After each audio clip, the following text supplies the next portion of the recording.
Hey there folks, and welcome back to another one. Today I have one of the most well-renowned firearms of human history here, the Mosin Nagant. And I'm going to be asking the question, is it still worth purchasing one of these rifles in 2024? Before we get this video underway, make sure you head down to the comment section and let me know if you think it's still worth purchasing one of these rifles in 2024. These rifles were first designed in 1891 by Sergei Mosin and Emil Nagant and were in production until 1973 when the production ceased. In total, they produced over 37 million rifles in this design, which lands it in the top 3 for most rifles produced in a single design. Over the last 133 years, the Mosin has seen its way into over 40 major conflicts in the world and is still seen today in Ukraine. The Mosin Nagant fires the well-known 7.62 by 54R cartridge. The cartridge, like the rifle, was designed in 1891 and is again still being used today and is being produced overseas in Europe by multiple manufacturers. The cartridge fires a very common 30 caliber projectile, which is very comparable to the North American 308 and 30-06 amongst other calibers. The cartridge is one of the few still in use that is a rimmed bottleneck cartridge. Other notable cartridges that share these characteristics are the 303 British and the 3030 Winchester. The current average price for 7.62 by 54R is roughly $439.99 Canadian for 880 round bulk pack, which is roughly 50 cents Canadian a shot. The most common 7.62 by 54R cartridge you will find in Canada is the Chinese corrosive surplus. Now, while corrosive ammunition might be a turnoff to most, it is actually a little bit better to use in my opinion. It's going to be a lot more affordable. It's going to encourage shooters to work with their firearms, learn how to disassemble them and clean them. And the longevity of corrosive ammunition is very good for storage. You can store it for a much longer duration than your standard non-corrosive cartridges. The reason being is that they put salts in the primers of a corrosive cartridge, which makes it corrosive. Whereas these non-corrosive cartridges will only have so long of a lifespan before they don't work anymore. These rifles are known for being extremely reliable. They were so inexpensive to produce, and that's why Russia relied so much on them during World War II. From 1939 till about 1945, they were able to produce 20 million of these rifles to support their war effort. These rifles are extremely low maintenance, and the only reason you're really going to have to clean them consistently is if you are using corrosive ammunition. But even then, majority of the waste deposit is going down your barrel, so it is very simple to clean. Now, all of you must be saying, well, you're just pointing out all the good features about this gun. Why wouldn't you want one? Well, in years past, these guns would sell for anywhere from $100 to $250, and that sounds fantastic. Why wouldn't you want one? Well, times have changed, unfortunately, and now on the Canadian market, these are going for roughly $500 to $800, and on the, more uncommon designs, they're going for over $1,000. And likewise, in the United States, it's very similar.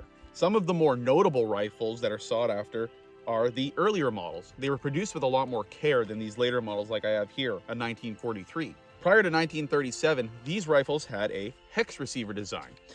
These rifles were produced with a lot more care, but ultimately they realized that they needed to cut down on machining time to start producing these rifles more efficiently and to make them a lot more inexpensive. And ultimately that really supported them during the war when they had to mass produce 20 million of these rifles. Now, a lot of you are probably wondering, why did these rifles get so expensive? Well, the major reason being supply and demand. A lot of you are probably also going to follow that up with another question. Well, if they're in such high demand, why don't we just import more of them? They made 37 million of these rifles. We should be able to get them so easily. Well, that's not the case anymore, unfortunately. I'll start with the fact that in Canada, there are approximately 2.3 million PAL holders, people that can possess and acquire firearms. And with that rate ever growing, approximately at 100,000 a year now, there is a huge demand for these rifles in Canada. And a big reason for that is being a lot of people that previously owned these rifles and paid only $150 for them are going out and telling all these new firearms owners, hey, get a Mosin. They're super cheap. You can get ammo anywhere for them, and it's really fun to shoot. Well, unfortunately, due to the conflict going on in Russia and Ukraine right now, because of that, Canada and the United States have imposed sanctions against Russia, which prevents us from importing Russian arms and ammunition. So we are no longer able to actually import any of these rifles unless it's from a different country. And a lot of those other countries, unfortunately, have a very low supply of these rifles. And the ones that are more often than not produced with a lot more care than the Russian ones were, which ultimately leads them to be a little bit more sought after and more expensive. So all in all, the big reason is supply and demand. Unfortunately, because we are no longer able to import these rifles, a lot of them are ending up destroyed, damaged, worn down, used to a point where nobody wants them anymore. And everybody's after those really good condition rifles that will eventually continue to degrade over time, and eventually there's not going to be a bunch of these rifles in good condition. Now, even though the cost of these rifles has gone up substantially, there are still quite a few of them out there on the Canadian used market. For those of you who are looking to get a relatively unused one that's been essentially refurbished, you can usually go to your local retailer and they can bring you in one from, a crate in storage. Now, eventually, those are also going to run out. Eventually, we're not going to have any brand new refurbished ones, so eventually it's just going to be the used market, which is, again, just going to drive the cost up and up and up. The other major issue being the 7.62 by 54R cartridge. Like the rifles, because we are no longer able to import Russian arms and ammunition, we can't bring in any Russian 7.62 by 54R. Common brands would have been Barnaul and Tula ammo. These were non-corrosive cartridges that were commonly used by most Mosin shooters. Now in Canada, we are pretty much constricted to either PPU, S&B, maybe some Norma, but for the most part, everybody in Canada is using Chinese surplus ammunition. Chinese surplus ammunition, relatively inexpensive still, but it is corrosive. Unfortunately, in the United States, they are no longer able to import, and it has been like this for a while, they are not able to import Chinese ammunition due to the restrictions on Chinese importations. Now, whether you're in the United States or Canada, PPU, S&B, and Norma is still relatively common to find, but it is getting, in my opinion, ridiculously expensive. You're starting at about $30 for a box of 20, all the way up to $50, if not more, if you don't find it at a good price. So unfortunately, the cost of these ammunitions from the European manufacturers in non-corrosive forms are going up a lot, and the Chinese ammo is still at a reasonable price in Canada, fortunately, but again, because it is surplus ammunition, that too will eventually run out, and we will not be able to import it anymore. So eventually, we're just going to be using non-corrosive European manufactured ammunition that is eventually just going to get absurdly expensive. So all this information begs the question, is it still worth purchasing a Mosin Nagant in 2024? In my personal opinion, the answer is no. While the rifles are still really inexpensive in the grand scheme of things, there are multiple other options out there that you can get around the same price in North America, such as the Savage Axis, Savage 110, Ruger American, Mossberg Patriot, the list goes on.